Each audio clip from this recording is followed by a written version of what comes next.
Hey everyone, and welcome to another episode of Superheroes, Movies, and Superhero Movies. I'm Justin Speck. I'm John Pilzo. And today we're talking about Lord of the Rings, The Fellowship of the Ring. Directed by Peter Jackson, written by Peter Jackson, Fran Walsh, and Philippa Boyens, based on the novel by J.R.R. Tolkien. And starring Elijah Wood, Ian McKellen, Orlando Bloom, Viggo Mortensen, Sean Astin, Christopher Lee, John Rhys Davies, Dominic Moynihan, Billy Boyd, and Sean. Did you say Ian Holm? No, I did not. I left Ian Holm out. Ian Holm is Bilbo. There's lots of names. Lots of people in this film. This was released in December of 2001, December 19th, 2001. And I remember seeing it in the theater at the midnight show, which I actually regretted doing because it was a very long film, and I had to be at work actually at 6 in the morning the next day. So, oh wow, that was. And what made you go see this film? Because you weren't really interested in this genre at all. I wasn't. I think you could just kind of tell that it was a big kind of movie, just an event movie. Oh yeah, yeah, you could definitely. And I think friends of mine were going to see it at midnight, so I went and saw it at midnight too. I had friends, I wasn't really into the genre, and that's probably part of the reason why I regretted seeing it at midnight, because I wasn't really into it when I saw it in the theater. I'd never read Lord of the Rings, had never read The Hobbit. I may have seen pieces of the Hobbit animated movie, but really knew nothing about Lord of the Rings. So I don't know why I was kind of excited about seeing it, but I did. I went and saw it at midnight. I did not see any of the other ones at the midnight showing, though. I'll tell you that. Yeah, I remember when you and I were rooming together, and Harry Potter was about. It was Prisoner of Azkaban, I think, is what had just come out, and Return of the King, I think, at the same time. Yeah. And you mentioned that you liked Harry Potter more than Lord of the Rings. I'm sure. And that didn't make sense to me. Like the two words like almost shut down my brain. Yeah. Or just the thought of the two movies and comparing them like that. Because I didn't like Harry Potter at the time. When I was dating my wife, that's when I started getting into Harry Potter. But I'll talk about that for Harry Potter. But I think I mentioned in Willow a little bit about me seeing The Hobbit. There was an animated cartoon that I watched at a very young age, probably around 4, and it just kind of stuck with me. And in middle school, 8th grade, I saw The Hobbit in the library and checked it out.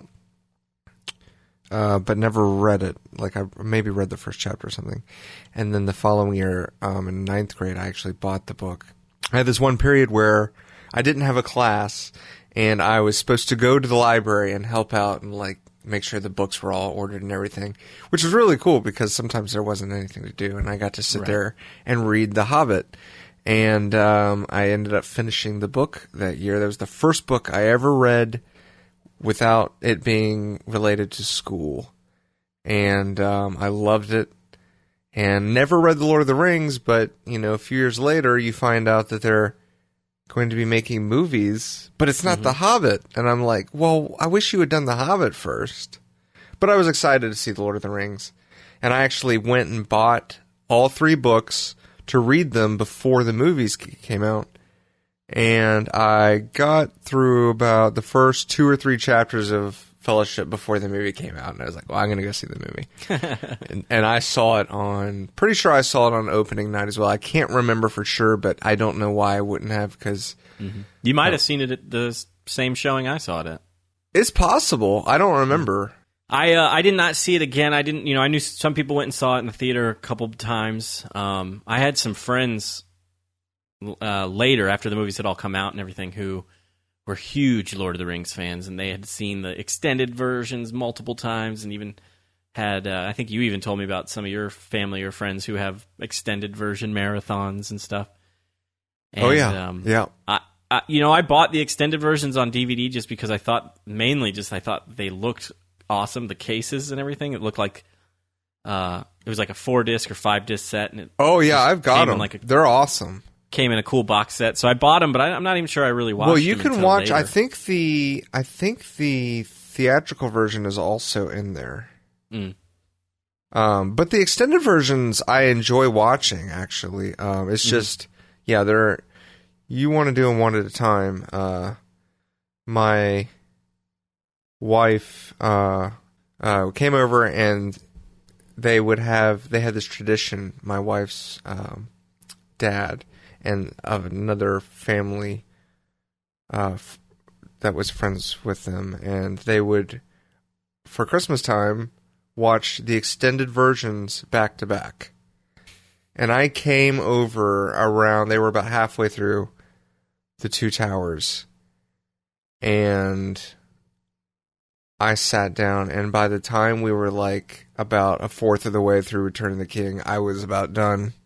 That's that's an all-day event to try to watch the extended versions back to back. And my wife was super into it. She went to for the Return of the King release, she went to an event where they had the Fellowship extended and Two Towers extended, and they played it at the theater, and then right after that was the premiere of Return of the King. So she read the books, and there was a huge fan base, and it still is. Absolutely. And I just was never really quite part of that. I saw it in the theater. I thought it was really long, and I didn't bother to see it again until it came out on DVD, and by that time I was working at Blockbuster, so I got to rent it for free. And I watched it with my brother at home, and it didn't feel nearly as long that time. And so when Two Towers came out, I was excited to go see Two Towers, and thought that one was really long and slow too. So back then, the Lord of the Rings movies, I didn't dislike them, but I also just didn't necessarily they weren't my cup of tea, I guess, at the time. I don't know. Right. Like you could, I'm just assuming here, but maybe you could kind of sense that there was something unique and like a lot of heart was put into it. Absolutely. But at the same time, you were like, it's kind of a chore to watch. Yeah. Yeah, that's exactly, I would say that's exactly how I felt back then. I mean, visually, I understood that there was a lot that went into the film, and I thought a lot of the effects looked great. It was really just it just felt long and drawn out to me, but that's also because, I didn't know the story going into it, and I wasn't really a fan of the genre either back then. That kind of reminds me of, it's funny because I'm sure people were listening and being like, how can you not like Lord of the Rings? Or, not love it or whatever. But there's a guy that we are Facebook friends with named Royce. I don't know if you saw his post. He does movie reviews kind of on his own little Facebook page, and he reviewed La La Land, which La La Land, for me, if anybody hasn't seen it, that's my favorite movie of the year. I thought La La Land was amazing. And it is a musical, and it does revolve around jazz. And Royce, I got on Facebook and saw that he had rated it, and he gave it a 2 out of 10. And said it was like nails on a chalkboard to him. And he ended up actually walking out of it. And I was like, how can you not like that movie? And he told me he doesn't like musicals, and he doesn't like jazz. And I was like, well, okay, well, if you don't like those two things, then I can kind of understand why you might really dislike that movie. And so for me, I didn't... jazz... But musicals for me, especially modern musicals, I really haven't seen that many modern musicals. But especially the more modern ones, like you go back to like Moulin Rouge and stuff that I like and stuff. But I've never been a big fan. I love the classic ones. Yeah. Like Sound of Music and My Fair Lady and stuff like that. But I'm not a big fan of the more modern ones. But I like jazz. Well, this one, I mean, it's very jazz. Ryan Gosling's character is a piano player who was trying to get. He actually wants to open up his own jazz like nightclub. So he's kind of very into jazz, loves jazz. She plays an actress who's trying to make it in Hollywood, and so the music is very jazz themed. But I would say the style of the songs in the movie are kind of more of a throwback to old Hollywood musicals, maybe like Singing in the Rain and stuff like that. So it's a modern musical, but it's also kind of an homage to older Hollywood, I guess you could say. So, but anyway, the point of that was like, if you don't like the fantasy genre, and I don't know, you don't like long movies, then maybe you wouldn't like right. Lord of the Rings. Well, if you don't like a genre and it's a long movie, then it's not going to be very fun. Right. Like, I'll save my Return of the King story for Return of the King, but yeah, Return of the King was hard for me to sit through. So that was my long way of saying I didn't really bother to really see this movie again until much later. When was the next time you saw it? The next time I saw it was when it was on DVD. And then after that, I don't know if I watched it again until, honestly... I mean, I ended up watching all the extended versions back in like 2009. And so it might have been a 7 or 8 year gap in between watching Fellowship, between when it first came out on DVD and then watching it again on extended. Because even in 2009, I wasn't really a fantasy genre, but I was wanting to... I just was, for whatever reason, was kind of in the mood to watch them again, and I don't think I'd ever seen the extended version, so I decided to check them out. And I liked them. I enjoyed them then. I, again, still didn't love them, but I think I had more of an appreciation for them even then. And now that I like the fantasy genre, I obviously have even more of an appreciation for it. So I enjoyed it probably even more this time around than I ever have. Sweet. So, that being said, you enjoyed it. Yes, I did, yes.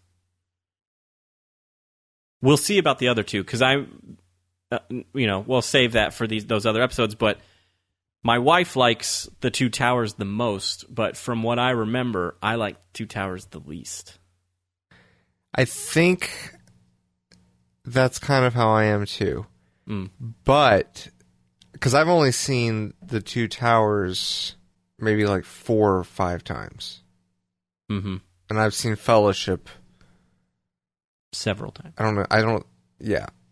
And I've only seen Return of the King maybe 3 or 4 times. Right.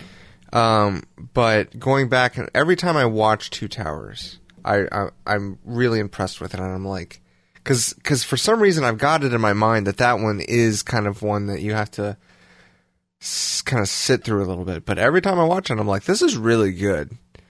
But Fellowship I've seen so many times, and it's just one of those ones that always warms my heart to watch, because the first time I saw it, it was just a magical moment. It was probably one of the last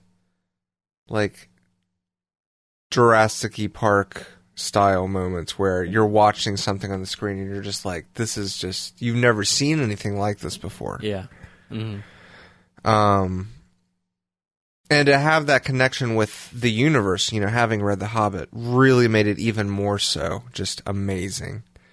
I remember reading the hype about it in the newspapers, because Google was just starting to become popular. You didn't have YouTube, I don't think, really at this time. It was there was some movie that they had a trailer, and people would go buy a ticket for the movie to see the trailer. And they also did this for the Star Wars movies, Phantom Menace, but they did it for Fellowship. And someone was, and I remember the article mentioned a guy was wearing a shirt that said Frodo lives. And I didn't know what that meant, because it was before I'd started reading the book, but I'd read the back of my book, and I was like, I knew Frodo was the main character, so I knew they were talking about the main character, and he shared the same last name as Bilbo, who was the main character in The Hobbit, and I was like, somehow they're related. Right. But so it was a big deal, and it was. I wish that we could have more movie moments like that, but I think we're running out of them, and I don't know, how many more and how frequent they're going to be that we will have. Right. Earlier when you said you had heard that Lord of the Rings was coming out, and you thought, well, why do Lord of the Rings? Why not start with The Hobbit? I wonder if, because Lord of the Rings was obviously hugely successful, and the Hobbit films, I actually am not sure how successful they were, or if they were. I don't think they were flops, but they obviously were not held in as high regard as the Lord of the Rings films. And I wonder if they had started with The Hobbit, would it have been as good as the Lord of the Rings films? And would we have been as mesmerized with it, or would it have been how the Hobbit movies are now? And if that were the case, we might not have ever gotten Lord of the Rings. So I wonder, I'm glad it happened the way it did, that we got Lord of the Rings first and then The Hobbit. But I'm curious if it had been the other way around. I am too. And actually, I think if it had been the other way around, I'm not sure we would have gotten 3 Hobbit movies. We probably would have gotten 1. Exactly, we would have gotten 1. And then maybe at that point you would have gotten the 3 Lord of the Rings movies, and they would have been as good. They would have just been 4 movies instead of 3. Right. That would have been cool, because then you would have had Ian Holm being Bilbo. Yeah, possibly. Which, I'll have to go ahead and say it now. I would have just talked about it on The Hobbit, but saying that, Martin Freeman was amazing, and even before he was cast, someone mentioned him on the Joe Blow forums, and like the second I read the name, like it just clicked, and I was like, oh my god, he's like made for the role. I hope they pick him. And then a couple months later, it was announced that he was playing Bilbo, and I just couldn't have been happier. Yeah. And we'll talk about the rest later. But well, I'll let you know that I'm actually looking forward to whenever we talk about The Hobbit, because I am currently reading The Hobbit for the first time right now. So, okay, have you read Lord of the Rings? No, I've never read Lord of the Rings, never read The Hobbit. So currently, how far are you in The Hobbit? I'll probably read Lord of the Rings maybe this year sometime or something. But now that I'm reading the book, it kind of makes me want to watch the movies again. Yeah, how far are you in it? Not quite halfway. It's not that long of a book. It's like 270 pages, and I'm like 120 pages. Right, it's kind of a smaller book, yeah. I always thought that The Hobbit had such a just rich story, like compact in a small area. So Lord of the Rings, not The Hobbit. Yeah. Sorry. The beginning of this movie is fantastic. The introductions of the characters, you've got Frodo and Gandalf as they get in the cart and ride to Bilbo's place, and just the conversation that they have, and the way Hobbiton is presented, and New Zealand, and everything about just coming into this world. It just brings you in, and you're there. Yeah. And even before that, you have the introduction of the rings. Galadriel gives the voiceover. Right. And that part was so amazing, because I didn't know that story at all. Yeah. So when I was in the theater, like, watching this, I'm like learning about the ring, which you don't even know is the ring of Bilbo's, who I knew who Bilbo was, and I knew his story. You didn't even know it was his until after it shows you the power of this thing with what's his name? The Dark Lord. Sauron. Yeah, Sauron. That whole sequence is amazing, and at the time you had never seen anything like that, like the CG of all these soldiers, and then he takes his ring and he just swings his sword, and the army goes falling down like a wave. Yeah. And that was the moment when I saw that, and that's very early in the movie. It's like 3 or 4 minutes.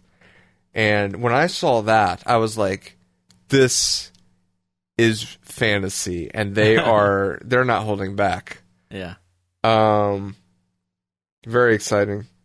But to find out that ring was the ring in the Hobbit book, I had no idea. So let's talk about the cast a little bit. It sounds like neither of us were really familiar, obviously, with the books. So there's not like... I actually kind of thought you had read the books, and this conversation was going to go a little differently, because for me, I had no mental image of Gandalf and Frodo and Aragorn.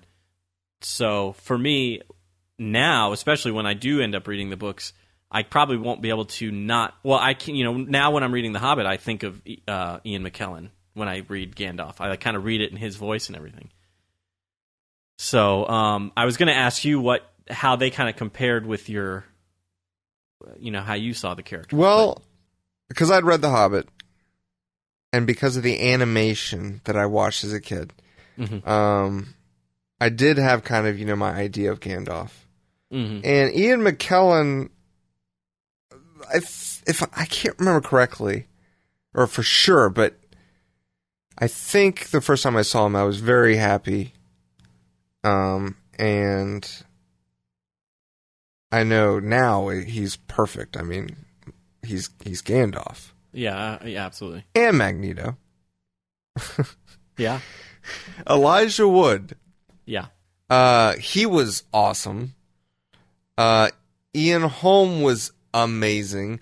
I loved, like, going back to just how you get introduced to this universe, and you go and to hear Ian Holm. It was like they knew what they were doing here. They took all of their talent from Britain, because that's where J.R.R. Tolkien was from. Mm. And we're like, let's do a tribute to this guy like like crazy. And they did it. So you had people like Ian Holm and Ian McKellen and Hugo Weaving, who's actually Australian. True. But I think there's some. It was shot in New Zealand, so I think there's right. It's a very diverse cast, I guess you could say, because there's British actors, there's Australian actors, there's New Zealand actors, there's American actors. So, it's all over. If I'm not mistaken, I think Tolkien visited New Zealand, and that's why they picked that, or that's kind of where he got. I could be wrong about that. It could be. I have no idea. I mean, looking at this film, wouldn't be surprised, since they shot, the whole thing in New Zealand and how New Zealand looks. I wouldn't be surprised at all if he visited and was like, "This is Middle Earth," and kind of based it on that. Right. I could be wrong about that, but that could also be, why, hey, let's combine, because there's... Anyway. Well, Peter Jackson is from New Zealand, so that's, I think, the main reason why they shot in New Zealand. But also because of how New Zealand looks. So how did he get picked to be the director for this? From what I read, he wasn't picked. He actually approached the studios wanting to do Lord of the Rings, and a lot of the studios said no. And they actually, when they were originally pitching it, I don't remember where I read this, so you kind of got to take it with a grain of salt. But apparently when he was originally pitching the film, he was pitching it as 2 movies. Because he didn't think any studio was going to give him a 3-picture deal. So he pitched it as 2 movies to all these different studios, and everybody said no. And then he got to New Line Cinema, and apparently they told him he was crazy, and he got deflated, and he said and then the New Line Cinema person said it's got to be 3 movies. And then of course he was like, and they gave him the deal. So it was apparently all Peter Jackson. He wasn't picked to do it. He fought to do it. I actually did not know all that. That's the other thing about Lord of the Rings is those extended DVDs have so much, hours of special features. And I have not watched any of them. But again, I have friends who watched every minute of those special features, and I'm sure there's a lot of information about how these movies came to be and all that stuff in there that maybe I should have watched before doing this podcast.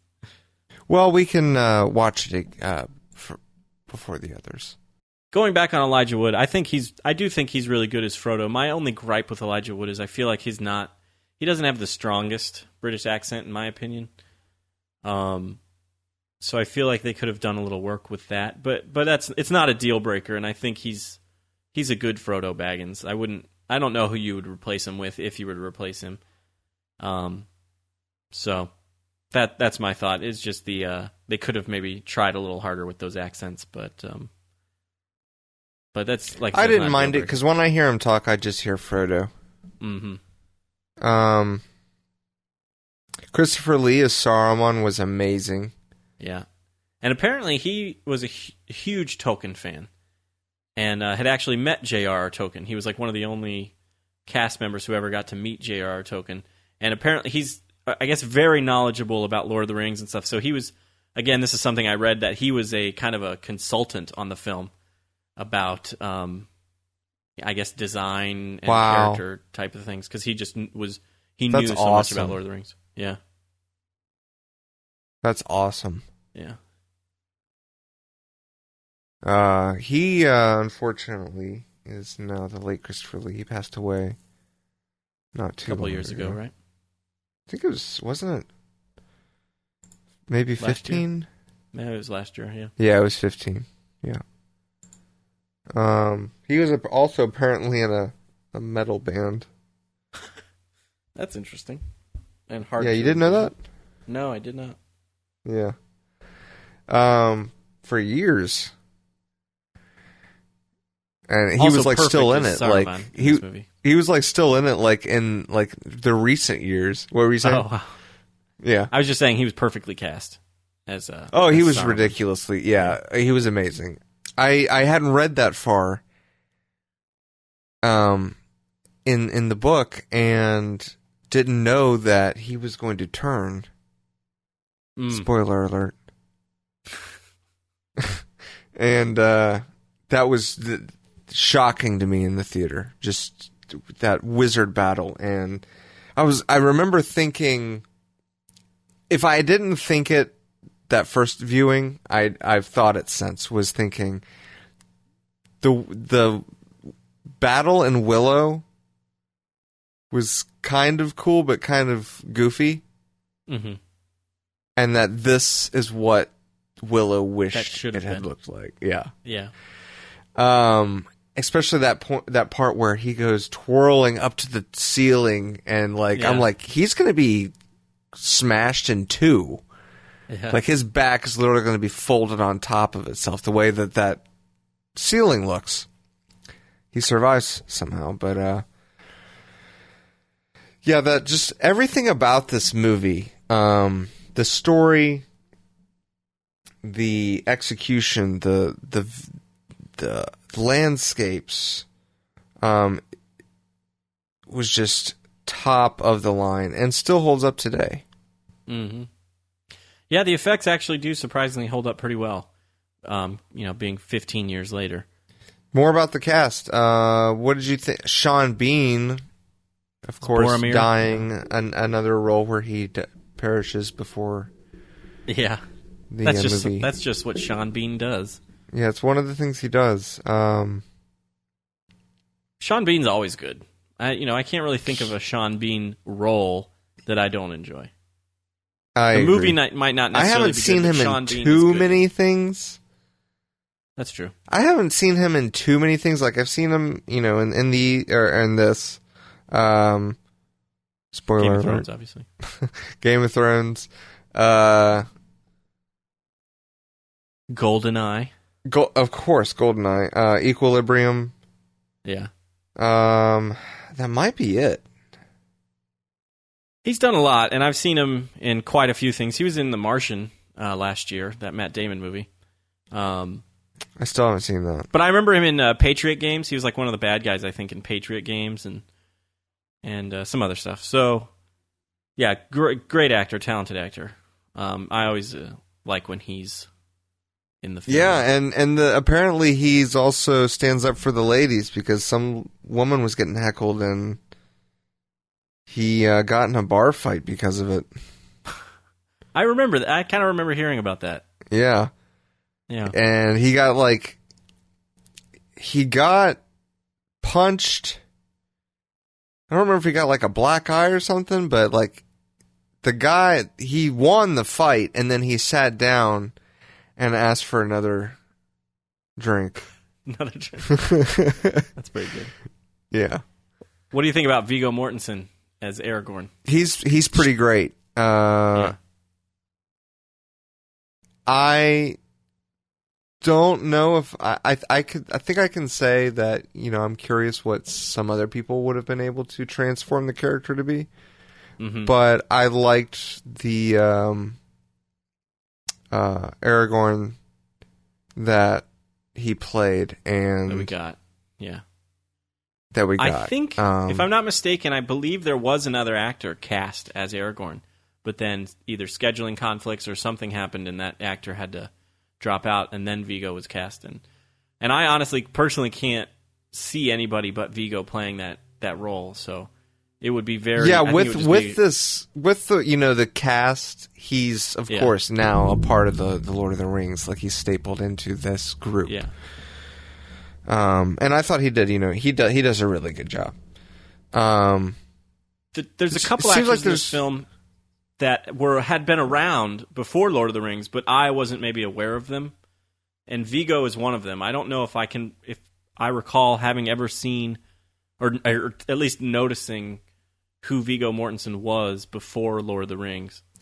And another one is Orlando Bloom as Legolas. I don't think I had ever seen Orlando Bloom in anything. Yes, because Pirates came out after this, right? Correct. Yeah, then I know Viggo had done stuff. He had been in other movies. Like it seems like there might have been a Viggo movie that I saw but didn't know it was him. Right. And then have gone back. Well, that's what I'm saying. Since. Like I probably saw one of his movies, but didn't know that it was like didn't really pay enough attention, or maybe he didn't stand out enough to me for me to remember him in the next film I saw him in, if that kind of makes sense. So I didn't take note of Viggo Mortensen until I saw Lord of the Rings. Right. But I remembered him, you know, forever on after Lord of the Rings as Viggo. Yeah, it doesn't look like I had seen anything of his. You probably saw G.I. Jane. I had G.I. Jane, but I might not have seen that until after I saw Lord of the Rings. But I know he was in Crimson Tide and A Perfect Murder, but I'm not sure when I saw those movies. What about Young Guns 2? Never saw that. Who else we have? There's so many people. John Rhys Davies is Gimli. John Rhys Davies was amazing. I'm just a big John Rhys Davies fan anyway. Yeah. I have some inside joke stuff with him too, so that kind of makes me appreciate John Rhys Davies as well. Right. But another person that I just can't imagine playing Gimli. You know, I can't imagine anybody else playing Gimli. You know, he played it so well. No, absolutely not. So, yeah. And he's very Gimli, like unrecognizable. Like if I had watched that movie and not known it was John Rhys Davies, I don't think I would have ever guessed that it was John Rhys Davies. Right. Yeah, absolutely. Well, you know, also they do the height thing, and John Rhys Davies is pretty tall. Course. Yeah. And that's one of the things that really stood out to me the first time I saw the movie. I was very impressed with the whole, you know, the hobbits standing next to the humans shots and stuff, like how they did that. I thought they were great. And really well yeah, that's what I wanted to get into a little while ago when we were talking about the Hobbiton and when they go in and Ian Holm, his acting is just top notch here as well. His hearing and just in his voice, you might see him. He might open the door before he says it, but when he finds out that it's Gandalf at his door, yeah, you can hear in his voice, and when it shows him, just the joy and it's just portrayed ridiculously well. The acting is so good. Yeah.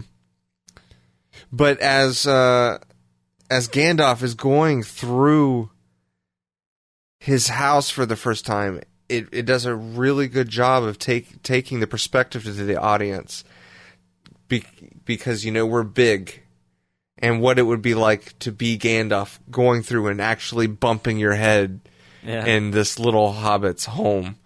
The camera work and everything was done like that, and just superbly. It was just everything about this movie is awesome. Yeah. Liv Tyler was, I thought, fantastic. Mm-hmm. I had a big crush on her after seeing this movie. That's fine. Yeah.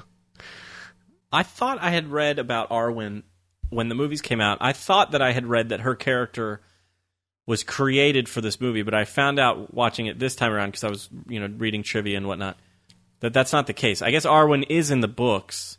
Yeah, it's just the romance between the her romance and Aragorn. Relationship between her and Aragorn. Aragorn was a little fabricated or created for the film.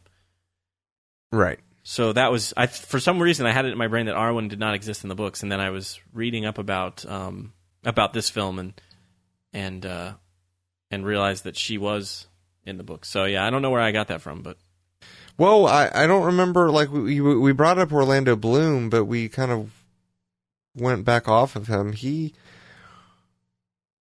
did a pretty good job. I remember at first I liked him, and then as the movies kind of went on, I had a little bit of a Leonardo DiCaprio effect, where I didn't like him because the girls liked him.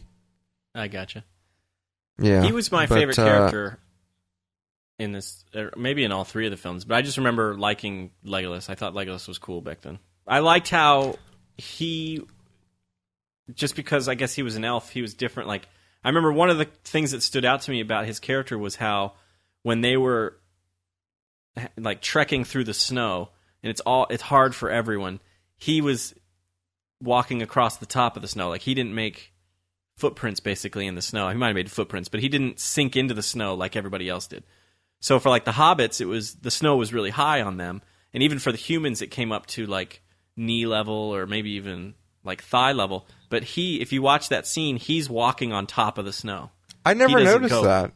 Yeah, he doesn't go into it like that. And I always thought that was such an interesting character trait, that elves, I guess, don't have to. Maybe they can control their weight. They just walk right on top of snow, no matter how deep it is. They can just walk on top of it. They don't have to. They don't sink into it like the other people do.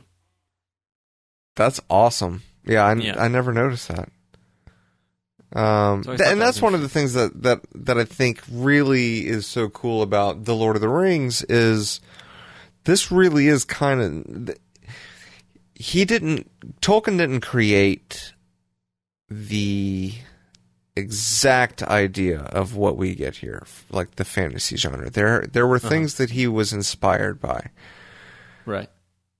You've got some, King Arthur stuff, but really he brought it to mainstream and created the classic fantasy and the inspiration. Anything that takes inspiration from a fantasy genre really starts at the root of Lord of the Rings, with your orcs and your magic rings and your potions and dragons, and just that whole genre of what the classic idea of the fantasy genre stems from Lord of the Rings. Mm-hmm.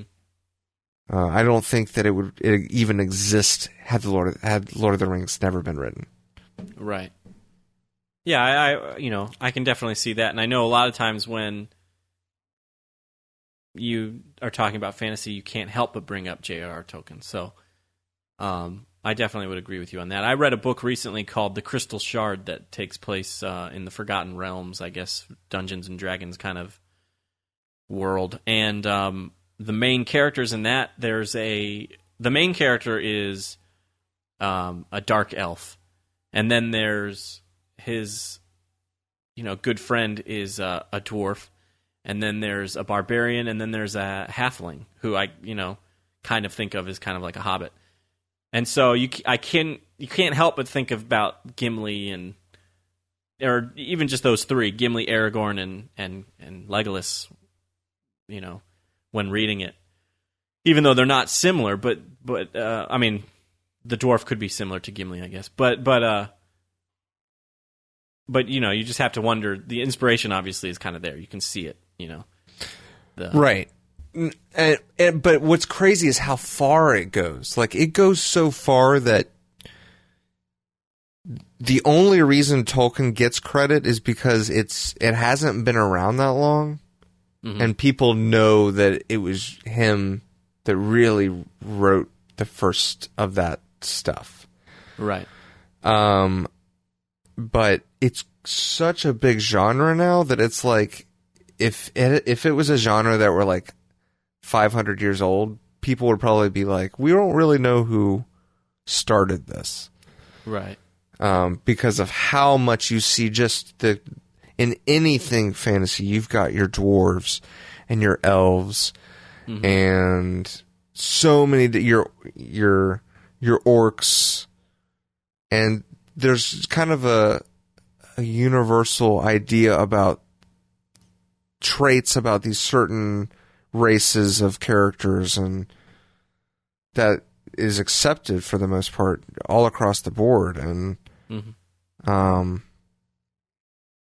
it's really cool how it's kind of like vampires or something. How you've got your garlic. Vampires don't like garlic or sunlight and stuff like that. These characters from the fantasy genre have a lot of those, like traditions and stuff like that. Right. So what I was going to say with that is, you brought up that you can't help and think of Tolkien when you read stuff about dwarves and everything, and that are walking around with elves. And yeah, I get that, but at the same time, with me having been invested in the genre for so long and really not knowing the Lord of the Rings until later, and Tolkien, but being exposed to the genre beforehand, I kind of just look at a dwarf and an elf and, a fighter or a knight or whatever as just a regular thing of the genre itself, more than absolutely. Gimli and... Yeah. Sure. And this is just me coming from a guy who has just recently gotten into the fantasy genre. Right. And probably my only real, only real experience with the fantasy genre would be Lord of the Rings up until recently. So that's just me. When I read another book and it has elements like that, that's why I think of Lord of the Rings, because that's really, the only fantasy that I ever kind of got into at all before recently. Right. Right. But that's cool that you're reading The Hobbit now. Yeah. And like you said, you have not read The Lord of the Rings. I have not. And I tried when obviously I liked the movie enough that I did buy the books back in like 2001, 2002. And I tried to read the first book, but just did not get into it. I didn't really even get past the prologue. Oh, wow. I think the very first part of the prologue is called Concerning Hobbits, and it was just talking about hobbits and who they are, basically, and kind of what they're like. And I was just like, nah, I'm okay with this. And I put it away and never opened it up again. And that was The Hobbit? No, that was Fellowship. Okay, gotcha. Because The Hobbit kind of does the same thing, but it might not be in the prologue. Yeah, and I obviously didn't have a problem with it now, and I don't think I would have a problem with Fellowship now. I just think back then it was just not. Well, I actually have not read them all either, and I didn't finish Fellowship until a few years ago, and then I read a couple other books, took a break, and then I read Two Towers, and then read a couple other books, and then I picked up Return of the King, which I have started, but I'm maybe like chapter 8, and I've started that over a year ago, I think. And I just have not been reading, and and I haven't started anything since, and I'm still trying to read Return of the King. It's not that it's bad. It's just I've got to be in the reading mode, right? And I haven't really been there for the past year. So. Right. Yeah, it happens. But like Fellowship, the book, and Two Towers, those books are great. I loved them, and they're some of my favorites. So I know that Return of the King isn't going to be any different. Well, and since you've read the books, one of my notes, and it actually, we were talking about favorite scenes, and one of my favorite scenes in this film is the scene with the wraiths, where they're on the horses. Yeah, and there's a couple of scenes with them, and the first time you see them is when the hobbits are on that kind of dirt road, and I can't remember if it's after they meet Strider for the first time or not, but they're hiding behind the tree, and you see the wraith kind of peer over the tree. Like visually, I think that just was amazing, and that's one of the scenes that sticks out to me the most. Whenever I think about Fellowship, that image pops in my brain first. But I did have a question about the wraiths. I wrote it down because I wasn't sure. The movie doesn't quite explain it, or if it did, I just missed it. But I'm curious, since you've read the book now, maybe you can explain it to me. But when they're chasing Arwen, I believe, has Frodo, and she's trying to get him to, is it Rivendell? Yeah. Something like that. The wraiths are chasing after her, and she goes into like the river or the water, and they stop because they don't want to go into the water. And I was curious why the wraiths don't, like, why are they afraid of the water? It's funny because watching it this time, I actually was wondering the same thing. Oh, really? I was like, why did they stop? Well, like, you're like, they stop, but then they start going into the water. Yeah. And I'm like, why did they stop then? To me, it seemed like they were afraid of it, and then they decided to pursue it because they needed to, or maybe because Sauron was kind of making them. That's and then of course and then Arwen called upon the water or something, and those water horses showed up and took them over. So I'm not really that part. I was like, did I miss their explanation for that, or is it just not really explained in the film? And I should point out, we watched the theatrical version this time, so if maybe it's explained in the extended edition, and I don't remember, but yeah, I wasn't sure about that scene. Yeah, I don't know myself, but that whole thing sticks out to me too. Like when they're getting on the ferry, because before the movie came out, there was some talk show where they showed a clip from the movie before it was released, and it was that scene where they were like, it was Pippin and Merry, and he's like, we've got to leave the Shire, and he's like, and then it just zooms up on Merry, and he's like, right. I always thought that was kind of funny the way he looks at him and just says that, but they just take off, and then the horse chases them, and it was just like, I was so excited, I couldn't wait to see, because I hadn't read it, and just to see this live action stuff happening with hobbits was, and to not know what was going to happen was super exciting. One of the most exciting and anticipated movies of my life to this day. Wow. Another favorite scene of mine, and I have another question with it, is, and it's kind of a joke question, really, but I like the Mines of Moria scene, and I love how, I can't remember if it's Merry or Pippin, but how he accidentally knocks that skeleton into the well or into the whatever it is, and it just makes all that noise. I love his face, how he's cringing every time it makes a noise. But that whole sequence I thought was really well amazing. done. It's hilarious. Yeah. And that's really good. And my question about that was, Gandalf obviously knows that there's stuff in the Mines of Moria that he does not want to encounter, because correct, he tries to convince them to go around the mountain at first, And that's when they Yes. get stuck in the snow and everything. And they're like, we have to go back. And I think Gimli is the one that says we should go through the mines of Moria. And then he makes, you know, he leaves the choice up to Frodo. Yeah. And Frodo says, think. we'll go through the mines. And Right. he's like, so be it. And so my question is, why doesn't he just say, he's like, there's actually like a giant demon in the mines of Moria, so maybe we shouldn't go through it. But instead he he never says it. He never brings it up, and he lets them go through the mines of Moria, and then they end up having to fight that guy.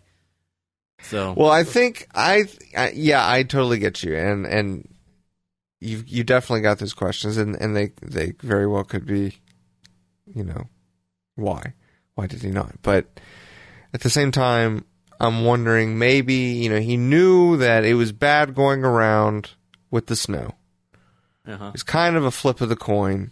Frodo chose, and yeah, you know, it's a bad. He doesn't want to go in there because of that. But he's like, if I can just keep him calm, we can go through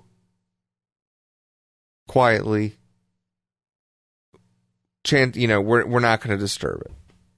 And I don't think he knew about all of the orcs that were in there.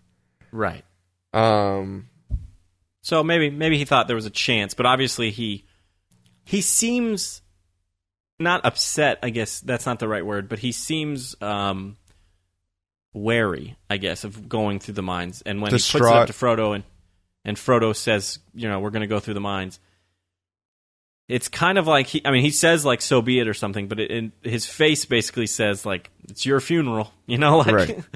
he's like, this is a mistake. The best face he does is when you hear the growl of the demon. Yeah. He looks like he's just seen a comet coming towards Earth, and there's nothing you can do about it. Like, he's like, it's over. Worst thing possible. Yep, we're dead. And he does the same face, too, when he's asking about the ring, and he throws it into the fire, and he's like asking Frodo to look at it. Are there any markings? He's like, no. And you can just see this kind of relief. Yeah. And then he goes, wait. Like, oh, wait. And then his face, he's like, he doesn't even say, what are their markings? He just says, yeah, that's the ring. Yeah. Like, he knows. It's just that sinking feeling, yeah. Right. And that's another thing that I really appreciated about these movies, was how much thought they put into what would this character's reaction be to this line, and, you know, not just what would they say, but like they really put a lot of facial acting into so many of these characters, and I think that really helped the movie. It's a testament to the actors, and it's also a testament to Peter Jackson's directing, probably. I'm sure that a lot of it is, you know, the actor's instincts, but it's also Peter Jackson knows the story he wants to tell and what the character should be feeling and whatnot in that scene. So yeah, it's right. You know, all around. And I'll go ahead and say it now, because I want to be able to compare a little bit in this, even though we haven't talked about the Hobbit movies. But I feel like he dropped the ball in the Hobbit movies like crazy. And I will say, especially since I had not read the book before seeing the Hobbit movies, and still have not read the books for Lord of the Rings, just based on movies, yes, the Hobbit movies are inferior to the Lord of the Rings films. So I would say he dropped the ball on those as well.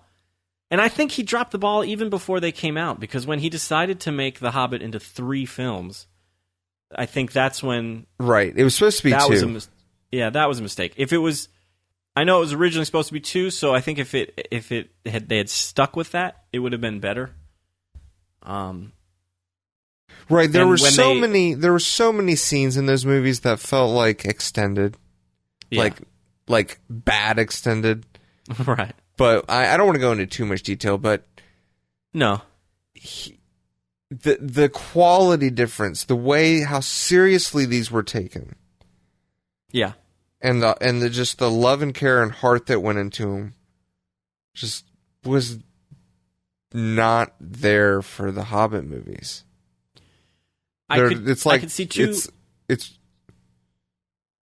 It's really the most like Star Wars, the original trilogy and the prequel trilogy that I can think of. Like, they're almost identical. Yeah. The Hobbit, before I had, started reading The Hobbit, and even now that I am reading it, I could kind of see it. I've heard that The Hobbit is more of a kid's book, more kind of geared towards children. And I don't know if that's the case for Lord of the Rings. Because to me, that's kind of what the movies feel like. The Hobbit feels a little goofier and a little maybe geared towards a younger audience. I don't know if it is. I don't know if that was his intention, but that's kind of what it feels like.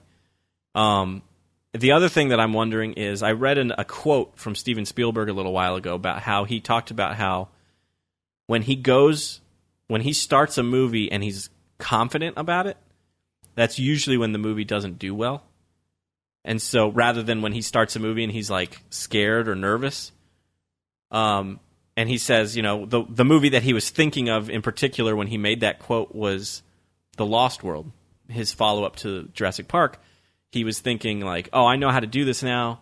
I'm not worried about it. We're going to make this movie. It's going to be good. And then it didn't do well. I personally like The Lost World, and we can talk about that whenever we talk about that movie. But a lot of people don't, and it critically obviously didn't do as well as Jurassic Park. And so I wonder if maybe Peter Jackson went into The Hobbit thinking, oh, well, I did Lord of the Rings, and those did really well, so I know how to do this now. I know what I'm doing. I'm not worried about it.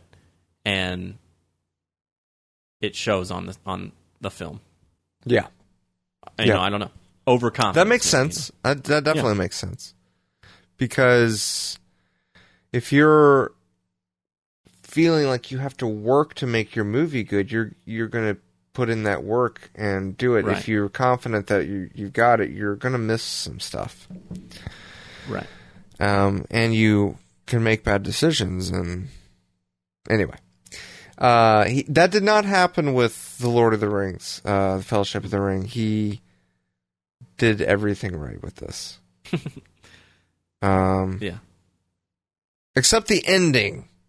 I was so mad that when they're walking down and it was over, because the first time I watched this, you talked about how you did not want to go. You were like, thank God, I'm sure, when those credits went up. But for me, I was like, I want there to be a little more. I want it to end somewhere else.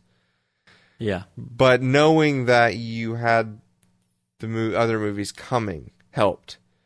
Mm-hmm. And definitely got you stoked about the next one. Or for me, I probably did feel like that when I saw it in the theater, and it was probably a mixed feeling. Like, okay, thankfully that's over, and that was probably mostly just because I was tired. But I also could see myself being like, really, because obviously, it's really one long movie. Essentially, it's one long story, right? And so they don't wrap up anything really at the end of Fellowship. It's right. The council is broken, and Frodo and Sam go one way. All right, Aragorn, we'll see you Gimli. next. We'll see you next movie. Yeah, it's exactly. It might as well have ended kind of like those old Batman episodes, like, will Frodo and Sam meet, get to their destination?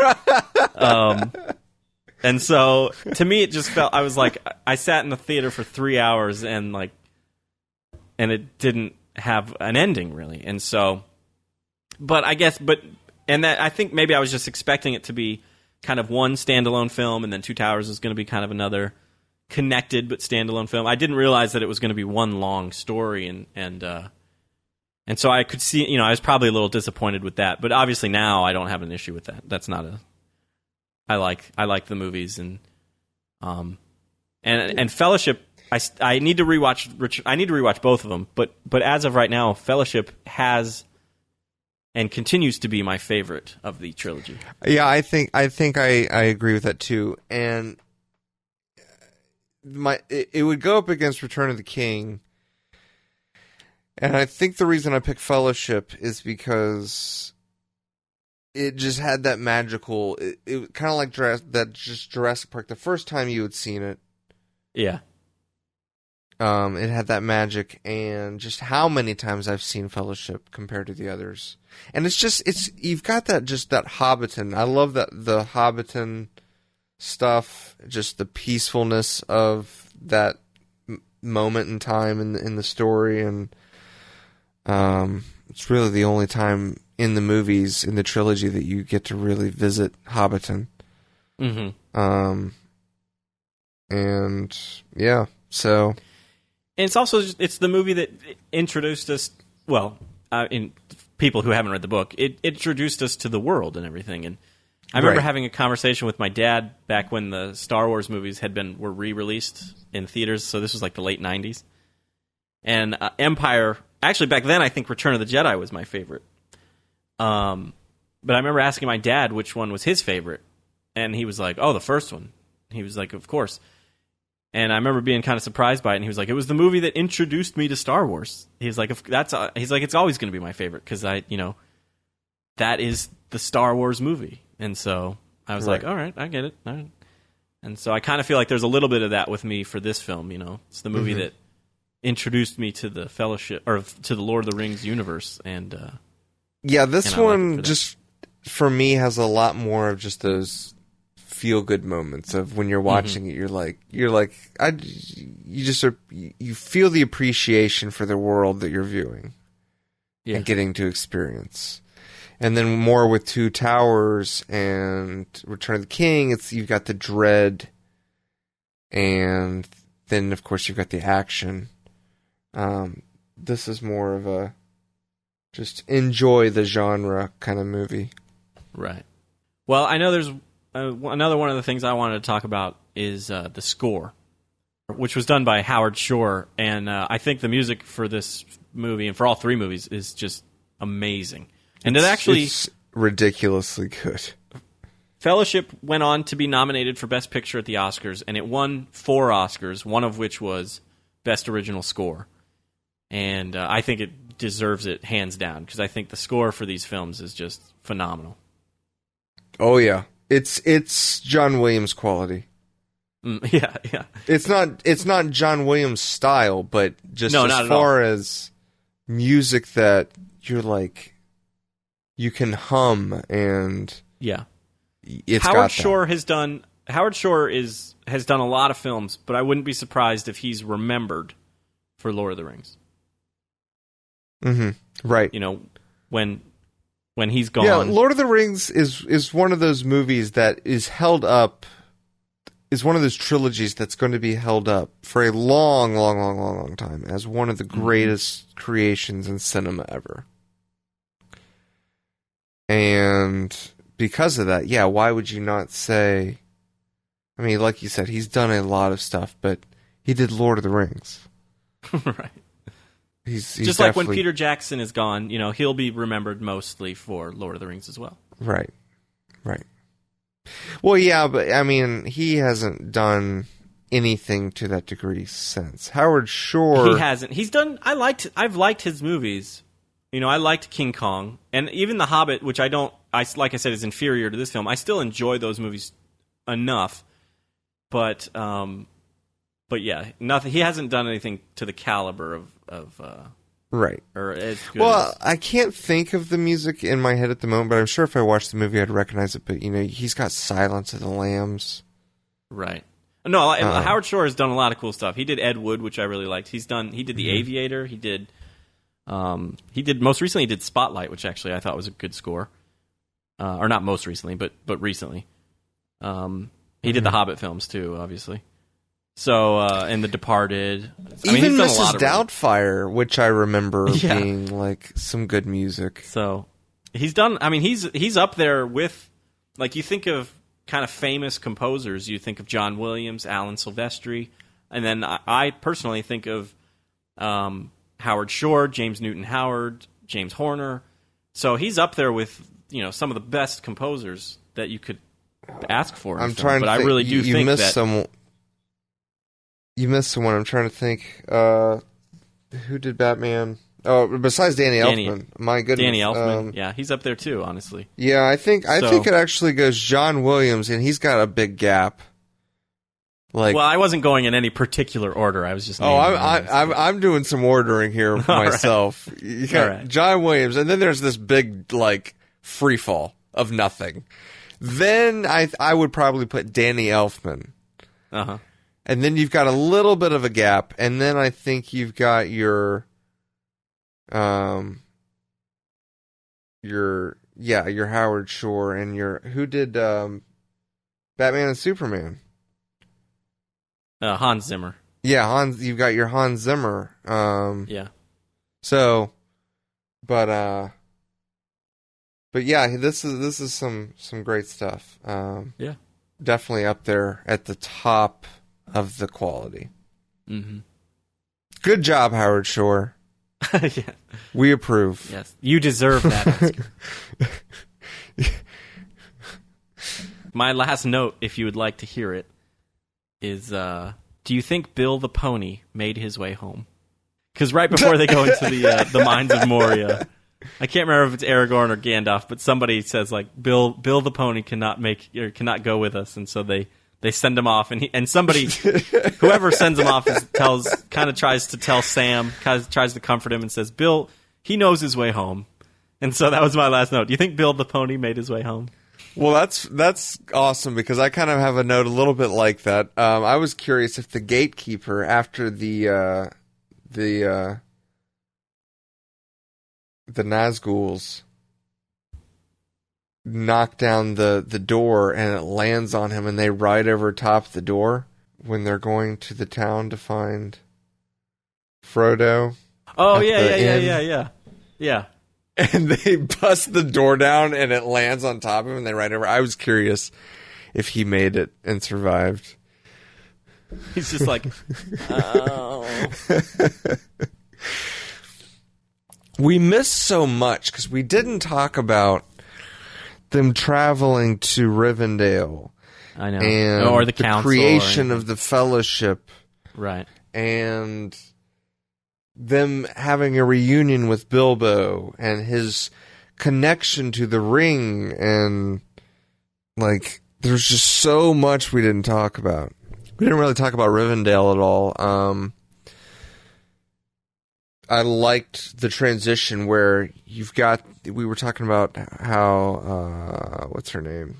Arwen is trying to get him to Rivendell before he passes, and you've got a very different color palette from where she's taking him to Rivendell, and it's kind of a bluish, grayish grim. And then when he wakes up in Rivendell, it's just this super warm, colorful, almost like a little bit kind of like the idea with what they were going for in Wizard of Oz when it was a black and white, and then they open up the door and you've got Munchkin Land, and it's just this super colorful, bright place. Right. And they kind of achieved that, I thought, with the color tone transition that they did when he wakes up in Rivendell. Mm-hmm. This is a very... I wanted to live there. It was awesome. Yeah, I'm impressed with, the different... Obviously, Tolkien had it in his brain, kind of the different worlds, but I'm also very impressed with how they were realized in the film, how, the Shire, how that is compared to... It was... You're right. You could touch it. It was... Yeah. It was as believable as watching, a period piece or something. Right. So, yeah, I think the production design on the film is also obviously top-notch. I think, I'm actually kind of glad that that Return of the King won all those Oscars, because it really, I believe definitely. That they were rewarding... The whole series. Yeah, I believe they were rewarding the whole series, and not just Return of the King. And I think, you could have easily probably given the Oscar to Fellowship, and then Two Towers, and then Return of the King. But I'm glad they didn't do that, because that would have been kind of a boring 3 years for the Oscars. But right. But I think I forgot where I was going with that really. But it won every Oscar that it was nominated for in 2003, and I think the whole series deserved all of that, because everything about these movies is really just done so well. It's one of those series where you're just like, how did they do that? Yeah. Like, everything was literally just perfectly aligned for everything to work out. It's one of those rare gems that you get every, like, 20 years. Right. And obviously, like we said, we've said it before, and we'll talk more about it in a later episode, but it's obviously a fire they tried to re-spark that for The Hobbit, and it just didn't happen. Lightning doesn't strike the same place twice type of thing. So, which is so crazy because of the people that were involved. Right. It just really makes you wonder what was different, what changed. Anyway, I don't have too much else to talk about. I mean, I feel like I really could go on and talk about this forever. Yeah. All the different, like, in detail about the different scenes of this movie, because I've seen it so many times, I've got it all in my head. The battle sequence with Boromir. Yeah. And him trying to, like, him falling to temptation for the ring, but he redeems himself at the end. Yeah. And he really did genuinely feel sorry at that last you feel moment bad for when he was Boromir calling out to Frodo, I think. Yeah. And if I'm not mistaken, I can't remember for sure, but if I'm not mistaken, I think he was a little bit more devious in the book, but I think he still redeems himself to where they, where he was good in the book as well. I can't remember for sure though. But yeah, there's little tiny nuances that are different in the book. There's a character that's not even in the movie that was in the book. That was kind of a big part at the beginning. The orcs, I love that the orcs were people, in makeup. That such a great decision. Yeah. And that was one of the biggest problems with The Hobbit, was not making that decision again. Right, they did motion capture rather than makeup. Yeah. They just nailed it. The universe. Yeah. Isengard, the big tower. Yep. Anyway, I'll stop because I think. Well, I'm sure everybody already knows our ratings for it. I'm sure, but let's go ahead and rate the film. I'm going to give it 5 out of 5 stars. Yeah, of course. And I would give it an A+. So, not surprising at all, I think, after hearing us kind of talk about it. So, I mean, it's so crazy to hear you say that, though, especially after hearing in my nightmares that echoing quote from you of, "I like Harry Potter better than Lord of the Rings." Well, I'm sure. To hear you give Fellowship an A+ is just mind blowing. Yeah, I think and now. Happy. If you were to ask me that question now, I don't know how I could answer it because they're so different, and I like them for different reasons. Right. And so, well, that's kind of where I am now. Yeah, because at the time I was like, what is he talking about? But now I'm like, I love Harry Potter. Yeah. And I love Lord of the Rings. I think now that Harry Potter mania has kind of died down a little bit, I give Lord of the Rings a little bit of a tip. Yeah. But I still have a big liking for Harry Potter. Right. And there's a few Harry Potter movies that I've only seen once. So I just need to, that would take forever too, but I just need to kind of marathon the series again and then kind of decide if I can, which I like better. But back then I can totally understand why I said that because I was probably also reading the books at the time or something and was just really into there was it. a lot of investment, like fan investment, to where it was a big event. You were part of a group. Yeah, it's still I still enjoy it, but it was nothing. It's nothing compared to back when the movies were coming out and you didn't know how the story ended and all that stuff. Exactly.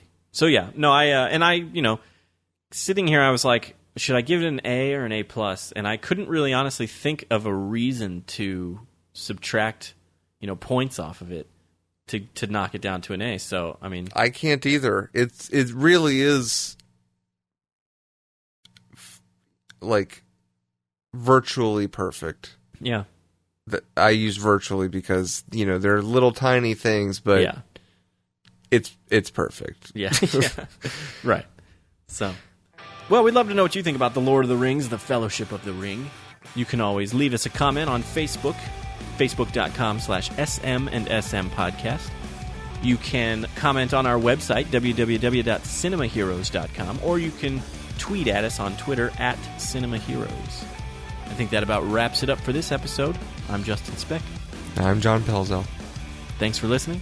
Thanks for downloading.